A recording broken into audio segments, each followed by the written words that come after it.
لو انت في غربة تعال اقول لك هتعمل اكل ايه. بس قبل ما ابدا الفيديو صلي على النبي واعمل لايك وكومنت واكسبلور. الناس بقى اللي كانت بتسالني بتقول لي فين بقى صينيه البطاطس اللي انت عملتها. اول حاجه بقى بنقشر البطاطس كده، نقطع البطاطس.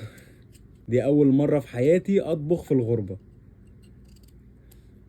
اول حاجه قطعت البطاطس اهي زي ما انتم شايفين. انا عايز بس كل اخواتي وحبايبي اللي بيشوفوا الفيديو دوت يعمل لايك وكومنت واكسبلور علشان استمر على خير بقى واعمل لكم شويه فيديوهات جامده جدا. دلوقتي بقى اروح اغسل الطماطم مع البصل مع الفلفل وارجع لكم تاني.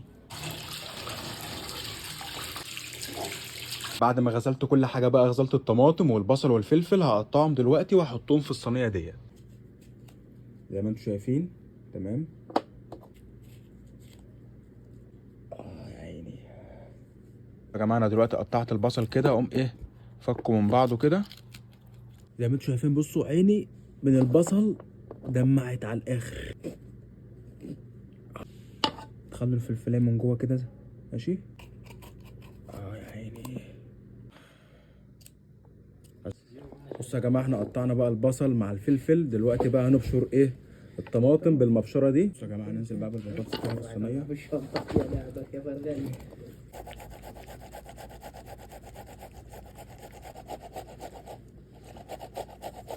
نحط كمان علبة معجون طماطم وبعد كده بقى نقطع فصين توم كده ننزل بيهم على الصينية. ما شاء الله البيت ده كله شفاء.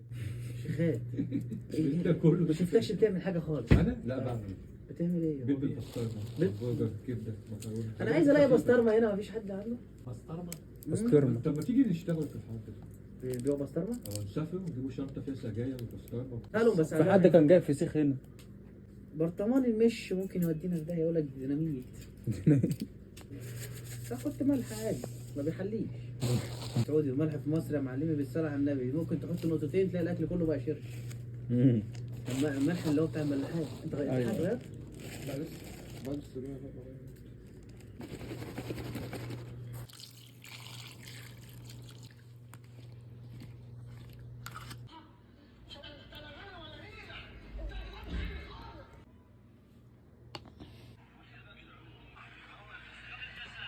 وديها الفرن بقى.